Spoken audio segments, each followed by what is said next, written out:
வணக்கம் நண்பர்களே, மீண்டும் இந்த தளத்தை சந்திப்பது மகிழ்ச்சி. இமயம் டிபிடி ரயில் எஸ்டேட் சென்னை. இந்த இடம் எங்கே அப்படின்னு பார்த்தீங்கன்னா கரசங்கால். ஸோ நம்ம வந்து பெருங்காலத்தூர்லேருந்து வாலாஜாபாத் ரோடு இருக்கு இல்லையா, ஸோ மன்னிவாக்கத்தை தாண்டும் போது ரூபி லேண்ட்மார்க்கை தாண்டோடனே ரைட் சைடில் கரசங்கால் இருக்குது பார்த்தீங்களா. ஸோ அங்கே தான் பார்த்திங்க அப்படின்னா இந்த மெயின் ரோட்லேருந்து இந்த ஸ்டேட் ஹைவே இருக்கு இல்லையா, இந்த மெயின் ரோட்லேருந்து எக்ஸாக்டாக 600 மீட்டருங்க. ஸோ அந்த 600 மீட்டரில் தான் பார்த்திங்க அப்படின்னா இந்த ப்ராப்பர்ட்டி நமக்கு வந்து சேல்ஸுக்கு வந்துருக்குது. ஸோ வந்து பார்த்திங்கன்னா அங்கே 3 பிளாட் இருக்குதுங்க. லைனாக 3 பிளாட்டு 30க்கு 60 நார்த் ஃபேஸிங், 20 அடி road, north facing residential area, ரொம்ப அமைதியான ஏரியான்னு கூட சொல்லலாம். ஸோ ஒரு சிலர்லாம் பார்த்திங்க அப்படின்னா கரசங்கால் தான் வேணும் பிளாட்டு அப்படின்ற மாதிரிலாம் கேட்பாங்க. ஸோ அவங்க அந்த மாதிரி கேட்கறதுக்கு ரீசன் பார்த்திங்க அப்படின்னா நம்ம சிட்டிக்குள்ளே இருந்துட்டோம், வெளியே வந்துட்டு பார்த்திங்கன்னா கொஞ்சம் அளவுக்கு நம்ம வில்லேஜ் அட்மாஸ்பியரில் இருக்கணும், எந்த ஒரு டிஸ்டர்பன்ஸும் இல்லாமல் இருக்கணும், அமைதியான இடத்துல இருக்கணும்னு சொல்லி தேடுவாங்க. ஸோ அவங்களுக்கான அந்த தேவையை பூர்த்தி செய்கிறதுக்கான ஒரு சூப்பரான இடம் அப்படின்னு கண்டிப்பாக தான் சொல்லலாம். இந்த ப்ராப்பர்ட்டி பார்த்திங்க அப்படின்னா 2800 ரூபா per ஸ்கொயர் ஃபீட் நெகோஷியபிள் அப்படின்ற மாதிரி சொல்லியிருக்காங்க. உட்காந்து பேசி நம்ம வந்து இந்த அமௌண்ட் வந்து நம்ம பே பண்ண போகிறோன்றதை வச்சு பார்த்திங்க அப்படின்னா அதுக்கேற்ற மாதிரி நாமும் நெகோஷியபிள் பண்ணிக்கலாம் அப்படின்ற மாதிரி சொல்கிறாங்க.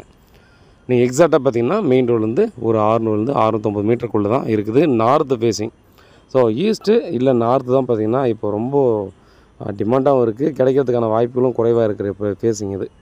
ஸோ நீங்கள் எதிர்பார்க்குற அதே ஃபேஸிங்கில் பார்த்திங்க அப்படின்னா இந்த ப்ராப்பர்ட்டி நமக்கு வந்து கிடச்சிருக்குதுங்க. நல்ல ஏரியா, ரெசிடென்ஷியலான ஏரியா, நமக்கு வந்து ஒரு சிட்டி மாதிரி இருக்காது, வில்லேஜ் மாதிரி இருக்காது. பட் வந்து பார்த்திங்கன்னா நமக்கு ஒரு காமான ஒரு ஸ்பேஸாக இது கண்டிப்பாக இருக்கும் அப்படின்ற மாதிரி தான் சொல்லலாம். 3 பிளாட் இருக்குதுன்னு சொல்லியிருக்காங்க. நேரில் போய் பார்த்தோம், 3 பிளாட் இருக்குது. இதோட பக்கத்துலலாம் கூட பார்த்தோன்னா ஃபுல்லாக வீடு தான். இந்த இடத்த சுற்றி எல்லாமே வீடு தான், ஜஸ்ட்டு வாக்கபிள் டிஸ்டன்ஸ் தான். ஸோ ரொம்ப சேஃபான ஒரு இடம் அப்படின்னு இதை சொல்லலாம். இந்த இடத்துல நீங்கள் ப்ராப்பர்ட்டி செக் பண்ணுறீங்க, நான் சர்ச் பண்ணி வாங்கணும் அப்படின்னு நினைக்கிறீங்க அப்படின்னா கண்டிப்பாக இதை வந்து நீங்கள் சூஸ் பண்ணலாம். இன்னொன்று பார்த்திங்க அப்படின்னா ரேட்டு இப்போது வந்து எவ்வளோ ஸ்பீடாக க்ரோத் ஆகிட்டுருக்கு அப்படின்றத கண்டிப்பாக நீங்கள் பார்த்துட்ருப்பீங்க. நம்முடைய கிளைண்ட் கடை எல்லாருக்கும் நம்ம சொல்கிற ஒரு முக்கியமான விஷயம் என்னென்னா, நீங்கள் ப்ராப்பர்ட்டி வாங்கணும்னு முடிவு பண்ணிட்டீங்கன்னா தயவு செஞ்சு நீங்கள் செலக்ட் பண்ணுற இடத்துல ஒரு ரேட் கொஞ்சம் முன்ன பண்ண இருந்தாலும் தயவு செஞ்சு வாங்கிடுங்க அப்படின்னு தான் சொல்லுவேன். ஏன்னா ஒரு பக்கம் ரேட்டு ஏறினாலும் பிளாட்ஸ் கிடைக்கிறதில்ல. இப்போ ரூபி லேண்ட்மார்க்கு முன்னாடியும் பின்னாடியும் பார்த்திங்க அப்படின்னா நிறைய பேர் அவாய்ட் பண்ணாங்க. பட் இப்போ பார்த்திங்க அப்படின்னா அந்த இடத்துல பிளாட்ஸே இல்லை, ரீசேல் பிளாட்ஸே இல்லை.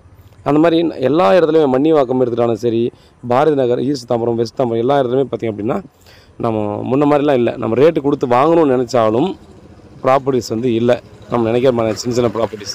ஸோ அதனால் பார்த்திங்க அப்படின்னா ஈஸியாக இந்த மாதிரி வந்து நீங்கள் எதிர்பார்க்குற இடத்துல ப்ராப்பர்ட்டி கிடைக்குதுன்னா தயவுசெய்து சீக்கிரமாக வாங்கிக்கோங்க. வீட்டில் மகாலட்சுமியோட வாங்க, பாருங்கள், பிடிச்சிருக்கிற பஸ்ஸில் அடுத்த இடம் பண்ணலாம். உண்மையாகவும் நேர்மையாகவும் கொடுங்க. நன்றி.